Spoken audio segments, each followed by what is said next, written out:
सव्य सिंह, जय श्री। मैं निया जैन प्राकृत की ऑनलाइन पाठशाला में आप सभी का हार्दिक स्वागत करती हूँ। आज की इस वीडियो के माध्यम से हम सभी सीखेंगे पागद वर्णमाला अर्थात प्राकृत वर्णमाला।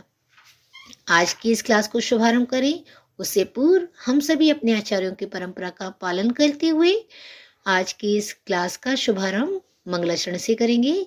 तो अपने दोनों हाथों को जोड़ेंगे, आंखों को बंद करेंगे और महामंत्र नमोकार का स्मरण करेंगे। नमो अरिहंताणं, नमो सीताणं, नमो आयरियाणं, नमो उवछायाणं, नमो लोये सव्यसाहुणं। बोले पंच परमेष्टि भगवान की जय। परम पूज्य परम उपकारी प्रातस्मरणीय प्राकृत मर्मज्ञ मुनिवर प्रणम्य सागर जी महाराज की जय।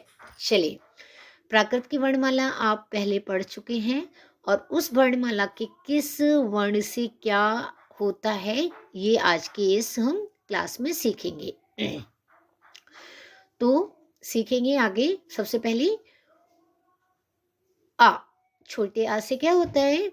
अगर हमने देखा हो अश्व बोलते हैं, घोड़े को क्या बोलते हैं? अश्व। यदि मध्य में अंत में श्व आता है तो क्या हो जाता है? आधा सा और पूरा सा हो जाता है। जय हिरस्व पढ़ा आपने, है ना? तो हिरस्व क्या हुआ था? हस। ऐसे अश्व का क्या हो जाएगा? अस। और अस का अर्थ घोड़ा। बड़े आ से आगम यानी कि शास्त्र। हम कहते हैं ना हमारा जैनागम आगम की भाषा, तो ये आगम हम प्राकृत में ही बोलते हैं। इसके बाद इत्थी, इत्थी को बोलते हैं स्त्री। स्त्री की प्राकृत क्या? इत्थी। उसके बाद बड़ी ई से ईक, ईक से गन्ना, है ना? ईक का शब्द तो आज भी बहुलता से प्रयोग में लाया जाता है। तो ईक क्या बोलते हैं? गन्ने को। भगवान आदिनाथ को जब प्रथम आहार किसका दिया गया था? इक्षुरस, है ना? इक्षुरस वह क्या है? ये ईख ही है, इसी का दिया था। उसके बाद उ, छोटे उ से होता है उदही। उदही का अर्थ होता है सागर। उदधि बोलते हैं ना, उदधि। तो प्राकृत में क्या होता है कि धा का हा में परिवर्तन हो जाता है, तो उदधि उदही हो गया। बड़े उ से ऊड़, ऊन बोलते हैं ना, ना का शौ से निमेड़ा हो जाता है तो ऊड़ हो गया। ऐसे एड़ग, ऐनक बोलते हैं ना, ऐनक। तो आई का तो हिरस्व ए में प्रयोग होगा। नाकड़ा में का गा में परिवर्तन बहुलता से होता है ना? कई में परिवर्तन हो जाता है, या में भी हो जाता है, और बहुलता से का गा में परिवर्तन हो जाता है। तो एड़ग का अर्थ क्या होता है? चश्मा। ओ से ओम, क्या? ओम। का से कुक्कुर, कुक्कुर, है ना? संस्कृत में भी बोलते कुक्कुरहा, कुत्ते को क्या बोलते हैं? कुक्कुर। ख से खीर, क्या? खीर। खीर से क्या होता है? दूध। आज हमने खीर को अलग समझ लिया है और दूध को अलग समझ लिया है। वस्तुतः जो दूध है वही खीर होती है। अब आप देखेंगे कि ये बात बिल्कुल सत्य भी प्रमाणित होती है। कैसे? क्षीर सागर का जल दूध के समान होता है। और आपने पढ़ा छह छत्री यदि प्रारंभ में आए उसका खा हो जाता है। तो अब क्षीर वही खीर हो गई ना। तो खीर यानी कि वो क्षीर सागर का जल जो दूध के समान है, तो वो क्या है? छह छत्री से खीर बन गया, खीर। आगे बढ़ेंगे। ग से गुहा। फा का भी हमें परिवर्तन बहुलता से देखा जाता है, तो गुहा, गुहा को क्या बोलेंगे हिंदी में? गुफा। घा से घर, प्राकृत और हिंदी में ये दोनों में समान प्रयोग लाया जाता है। चा से चमू, चमू, चमू का अर्थ होता है सेना। सेना को क्या बोलते हैं? चमू। छ, छतरी का जो बोलते हैं ना हिंदी में, छतरी हम लोग ज्यादातर प्रयोग करते हैं, लेकिन प्राकृत में हमें अभी सीखना क्या है, छ से छत, छत से क्या होता है, छात्र को क्या बोलते हैं, छत। देखिए संज्ञा शब्दों में ना बहुलता से प्राय करके जो त्र आता है उसका आधा ता और ता में परिवर्तन देखा जाता है प्राय, है ना, बहुलता से यही होता है। कभी कभी आधा ता और था में भी परिवर्तन हो जाता है, लेकिन जो बहुल प्रयोग है वो आधा ता और ता में देखा जाता है। तो त्रा का तो ता में हो गया, आधा ता और ता में। उसके बाद जो आपको पता है जब आधा अक्षर हो उससे पूर्व का जो अक्षर होता है वो कैसा होता है, हिरस्व हो जाता है। तो छा को छ, तो छत हो गया। जा से जम्बू, जम्बू का अर्थ जामुन का पेड़। झा से झुंपड़ा, क्या, झुंपड़ा, झोपड़ी को क्या बोलते हैं, झुंपड़ा।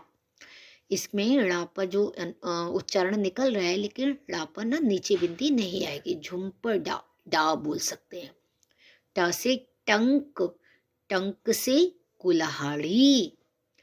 ठ ठक्कुर, ठक्कुर से मूर्ति, मूर्ति को क्या बोलेंगे, ठक्कुर।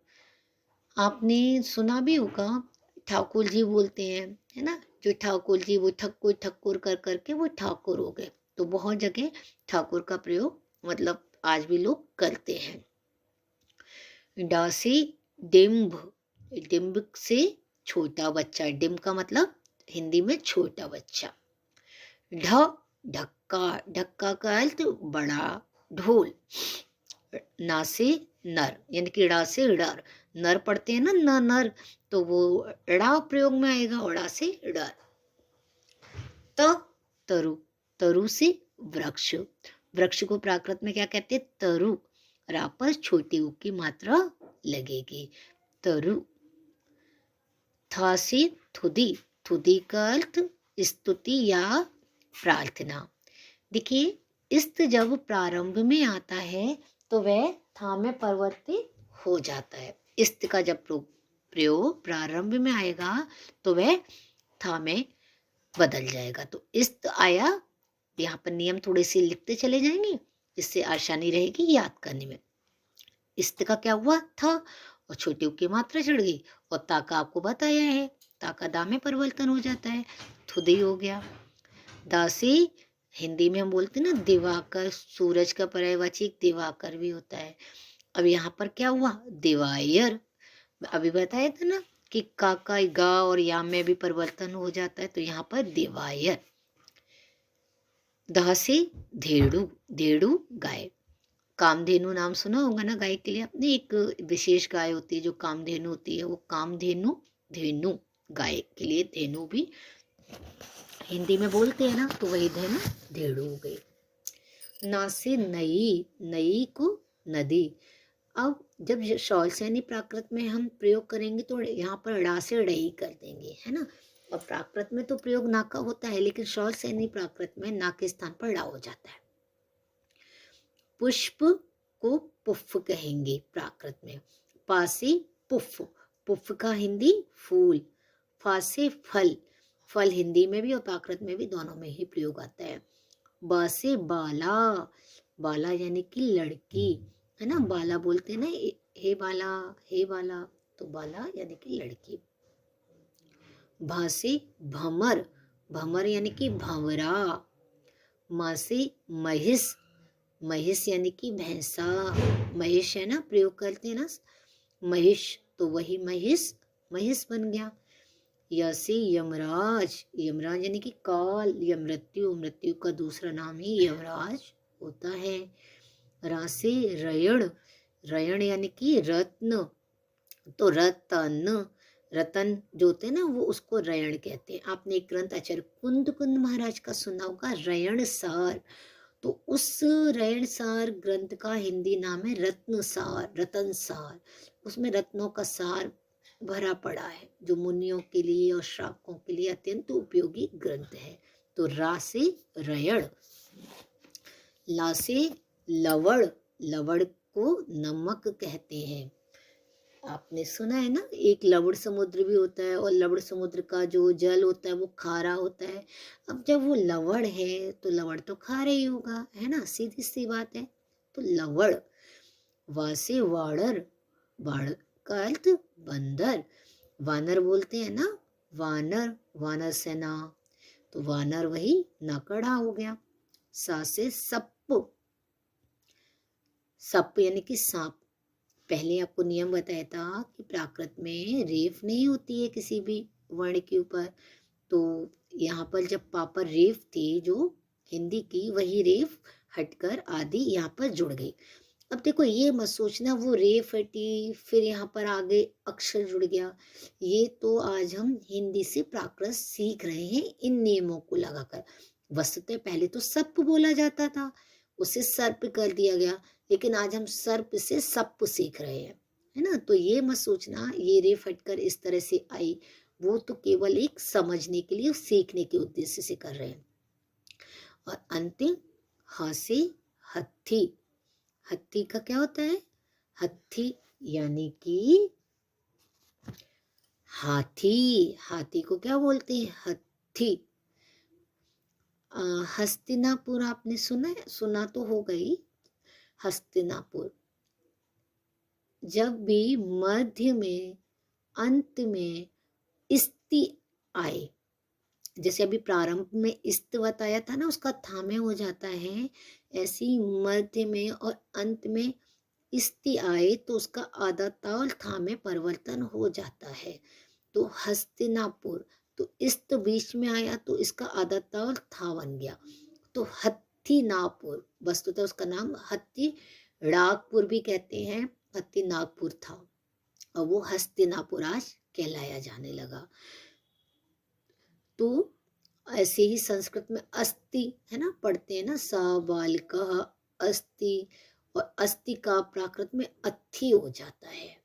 तो बहुत सारी चीजें हम धीरे धीरे ये सीखेंगे और इन नियमों के माध्यम से आज हम प्राकृत को सीखने का प्रयास करेंगे। वस्तुतः ये नियम पहले नहीं थे, लेकिन ये नियम हिंदी बनने के कारण आज इन नियमों को बना दिया गया, लेकिन हम प्राकृत को इन नियमों से अच्छी तरह से सीख लेंगे, कैसे किस किस शब्द का किसमें परिवर्तन होता है। तो अब आप सभी को प्राकृत की वर्णमाला अर्थात पागत वर्णमाला आ चुकी होगी, ऐसी मेरी पूर्ण आशा है।